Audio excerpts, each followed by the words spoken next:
प्यारे बच्चों, आज हम शुरू करेंगे कक्षा 5 हिंदी का पाठ 8। वे दिन भी क्या दिन थे। बच्चों, यह विज्ञान कथा के प्रसिद्ध लेखक आइजैक एसिमोव की लिखी कहानी है। यह कहानी आज से 150 साल बाद के स्कूलों की कल्पना करती है। कल्पना ऐसे भविष्य की जहां स्कूल में कोई शिक्षक ना हो और विद्यार्थी एक ही हो। ऐसे स्कूल में बच्चे सीखेंगे किससे, बातें किससे करेंगे और खेलेंगे किसके साथ। इस कहानी को पढ़कर शायद इन स्कूलों को कोई स्कूल ही ना कहना चाहे। तो चलिए शुरू करते हैं। वे दिन भी क्या दिन थे। घटना महत्वपूर्ण थी, वरना कुम्मी अपनी डायरी में उसे क्यों लिखती। अपनी डायरी में उसने 17 मई सन 2155 की रात को लिखा, आज रोहित को सचमुच की एक पुस्तक मिली है। वह पुस्तक बहुत पुरानी थी। कुम्मी के दादा ने बताया था कि जब वे बहुत छोटे थे तब उनके दादा ने कहा था कि उनके ज़माने में सारी कहानियाँ कागज़ पर छपती थीं और पढ़ी जाती थीं। पुस्तकों में पृष्ठ होते थे जिन पर कहानियाँ छपी होती थीं और हर पृष्ठ पढ़ने के पश्चात दूसरा पृष्ठ पलटकर आगे पढ़ना होता था। सारे शब्द स्थिर रहते थे, चलते नहीं थे जैसे आजकल पर्दे पर चलते हैं। रोहित ने कहा था, कितनी पुस्तकें बेकार जाती होंगी, एक बार पढ़ी और फिर बेकार हो गई। अब तो हमारे टेलीविज़न के पर्दे पर न जाने कितनी पुस्तकों की सामग्री आ जाती है और फिर भी यह पुस्तक नई की नई रहती है। कुम्मी ने भी रोहित की हाँ में हाँ मिलाई। फिर पूछा, तुम्हें वह पुस्तक कहाँ मिली। रोहित ने बताया, अपने घर में। एक पुराना डिब्बा कहीं दबा पड़ा था, उसी को फेंक रहे थे कि उसमें से यह पुस्तक मिली।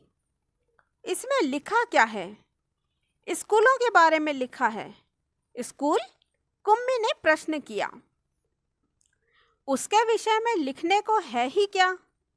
हर विद्यार्थी के घर पर एक मशीन होती है जिसमें टेलीविज़न की तरह का एक पर्दा होता है। रोज नियमित रूप से उसके सामने बैठकर हमें वह सब याद करना होता है जो वह मशीन हमें बताती है। सारा गृह कार्य करके दूसरे दिन उसी मशीन में डाल देना होता है। हमारी गलतियां बताकर फिर वह हमें समझाती है। एक विषय पूरा होने पर वही मशीन हमारी परीक्षा लेकर हमें आगे पढ़ाना प्रारंभ कर देती है। कहते कहते कुम्मी थक गई थी। अंत में बोली, कितना उबाऊ होता है यह सारा स्कूल का काम।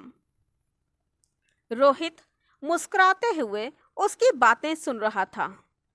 अरे बुद्धू, जैसे स्कूल का वर्णन इस पुस्तक में है वह इससे भिन्न होता था।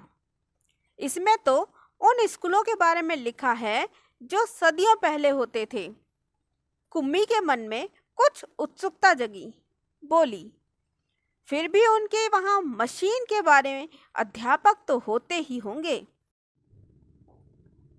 कुम्मी को याद आया कि एक बार जब उससे भूगोल के रोज वही गलतियां होने लगी थीं तो उसकी माँ ने मोहल्ले के अध्यक्ष को बताया था। तब एक आदमी आया था और उसने उस मशीन के पुर्जे पुर्जे अलग कर दिए थे। तब उसने मन ही मन यह मनाया था कि वह आदमी इस बोर करने वाले अध्यापक को पुनः जोड़ न पाए तो उसे हमेशा के लिए छुट्टी मिल जाए। लेकिन उस आदमी ने मशीन को फिर से जोड़कर उसकी माँ को बताया था। लगता है मशीन के भूगोल की चक्की कुछ तेज रफ्तार पर थी, सो आपकी लड़की के लिए उसे समझना कठिन हो गया था। मैंने अब उसकी गति कुछ धीमी कर दी है, सो आशा है अब ठीक रहेगा। और कुम्मी को उसी समय भूगोल का सबक सीखने बैठ जाना पड़ा था। मन ही मन वह उस मशीनी अध्यापक को कोसती रही थी। तभी रोहित ने कुम्मी के सोचने के सिलसिले को तोड़ा। बोला, हाँ, तब अध्यापक तो होते थे, परंतु मशीन नहीं, स्त्रियां और पुरुष होते थे। क्या कहा? कहीं कोई स्त्री या पुरुष इतने सारे विषय हमें सिखा सकता है? क्यों नहीं? वह बच्चों को सारे विषय समझाते थे, गृह कार्य देते थे और प्रश्न पूछते थे। अध्यापक बच्चों के घर नहीं जाते थे, बल्कि बच्चे एक विशेष भवन में जाते थे जिसे स्कूल कहते थे।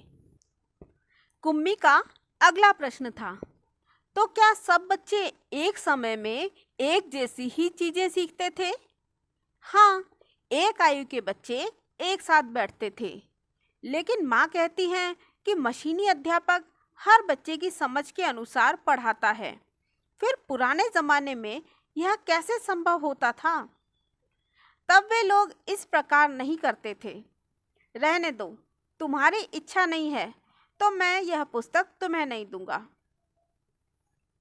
कुम्मी झट बोली, नहीं नहीं, मैं उसे पढ़ना चाहूँगी कि तब स्कूल कैसे होते थे, कितनी अजीब अजीब बातें जानने को मिलेंगी। इतने में अंदर से माँ की आवाज़ सुनकर कुम्मी बोली, लगता है सबक का समय हो गया है। रोहित भी उठा और अपने घर की ओर चल पड़ा। कुम्मी अपने घर की ओर चली गई। अंदर मशीन आगे का सबक देने को तैयार थी। मशीन से आवाज़ आनी आरंभ हो गई। सबसे पहले आज तुम्हें गणित सीखना है, कल का होमवर्क छेद में डालो। कुम्मी ने वैसा ही किया। वह सोच रही थी कि कितने अच्छे होते होंगे वे पुराने स्कूल, जहाँ एक ही आयु के सारे बच्चे हंसते खेलते कूदते स्कूल जाते होंगे और पढ़ाने वाले पुरुष और स्त्रियां होते होंगे। इतने में मशीन से स्वर आना आरंभ हो गया था और पर्दे पर चलते हुए अक्षर एवं अंक आने शुरू हो गए थे।